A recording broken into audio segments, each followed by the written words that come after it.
I think it is such an inspiration how you've achieved this. Like, do you feel that it's a real achievement? Like, I know you've been having to talk about this a lot today, but about with your label and everything. It's really interesting actually, because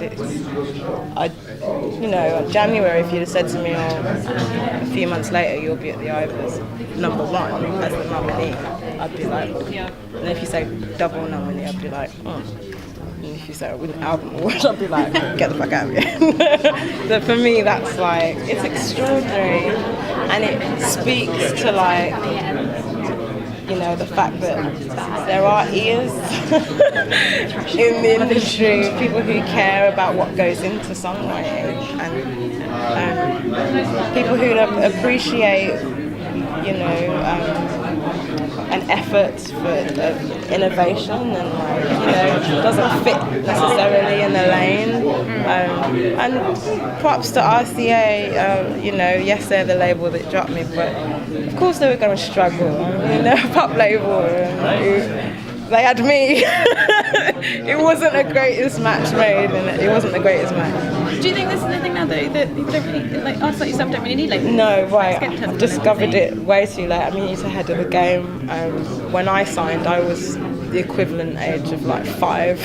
Like in the industry, I was just like, Sony, yay! Oh my god! Like Beyonce, it was that, which is great. It was really exciting for me because I was so alien to that world. But it became obvious quite quickly that, I existed in my bubble, and everybody tried really hard to figure out how do we make this digestible, which wasn't necessary because the British people don't need spoon feeding. They get it, But unfortunately, once that middleman gets in the way, So I've realised it now. What do you think this could mean for the future of music at the moment? Like, I think there's a big change kind of happening. Yeah, there's a big change happening, and it's great. I think I see loads of young artists inspired, because there's such a sort of a warped understanding when we say a record label. There's such an overemphasis on what the role of a record label. It's like we're not living in the 1980s, 90s anymore. Like it really has moved on, and it's moving quite a pace. So it's wicked to be able to stand for, particularly for young people, to say, hey, all these things are possible. Even from the time that I put my first album out to now, it's an entirely different market. Like I feel a bit old.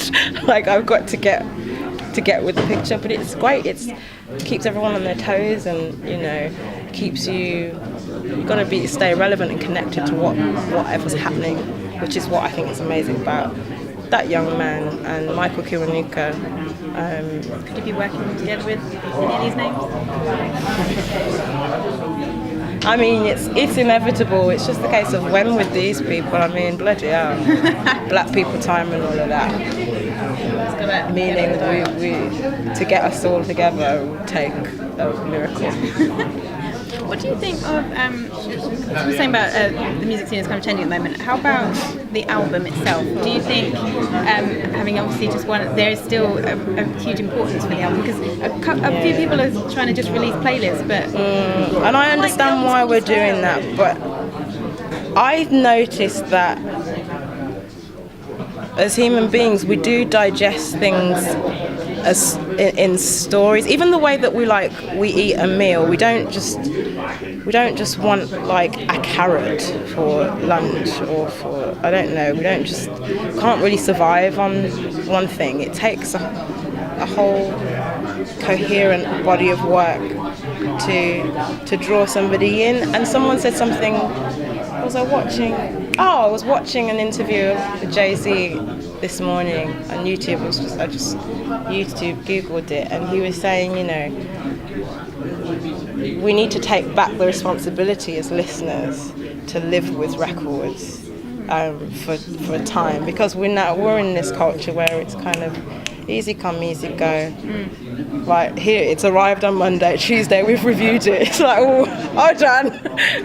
How many times have you given your ears to it. So I think, I don't believe that the album has died a death. I know that because I think I'm still waking up to what it means to listen to an album, let alone create one. So,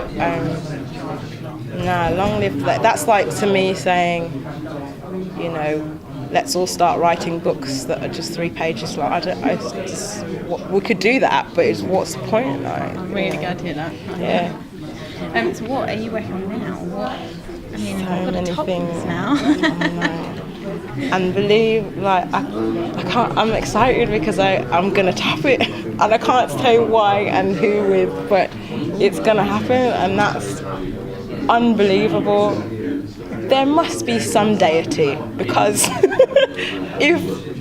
but the year that it started out, it was just, my divorce was final in December. And then Sony wrote an email in January, and then Kwame wrote his email in mid-January, and I was sort of alone with my cat in my flat going, okay, shall we start again?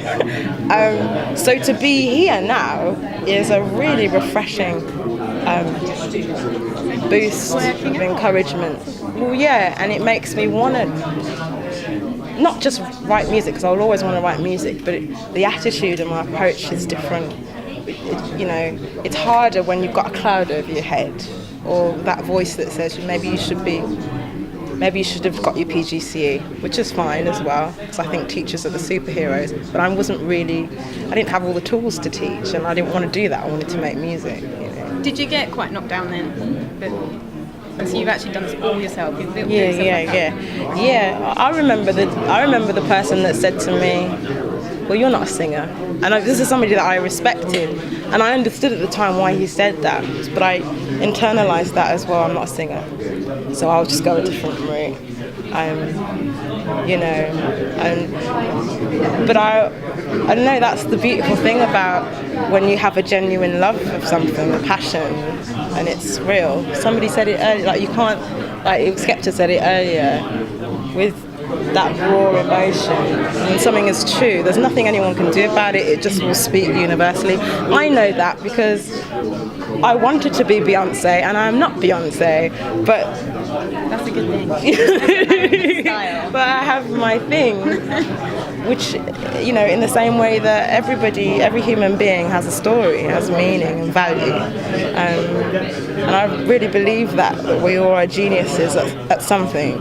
So I'm just happy. Skepta was saying there that whenever he hits a bad time, there's another song coming. Yeah, Is that this new collection that you're going to talk with? Is that a collection of sort of bad stuff, cathartic sort of? Well, it's funny. Lots of people kept saying to me, like when I'd speak to friends of mine who had a lot to say about where I'm at.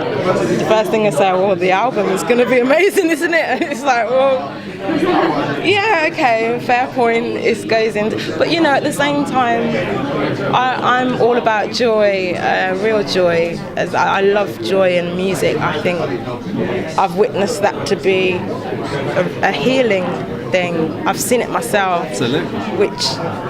And often when I'm taken out of the equation, it's not really about me. It's just the power of music.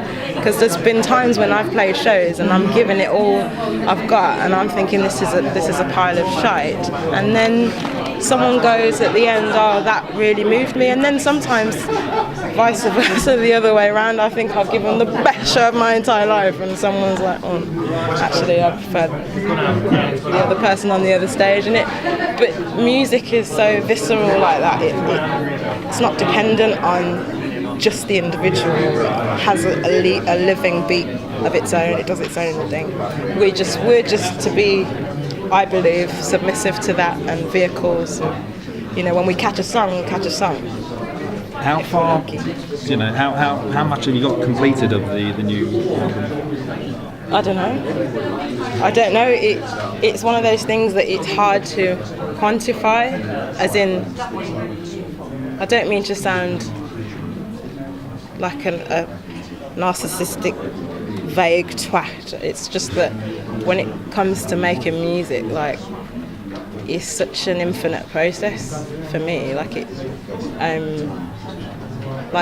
I don't know whether what I've got in my head will take me a week or 2.5 years. I have no idea. So the bit that I am happy with is the relevant people whose attention I need. Everything's in place. Everything's in place. The resources are there. The songs are written or not? Partially. They're in the ether. Great stuff. I look forward to it. You go back and celebrate. Yeah, well, I've got a gig now. I need to go to soundcheck. I mean, my team don't ramp. It's like, get on with it. Hope you get to celebrate this weekend then. Yeah, maybe I'll have a drink later. Well, thanks so much. Thank you so much, guys. Thanks a lot. Appreciate it. Thank Cheers. you.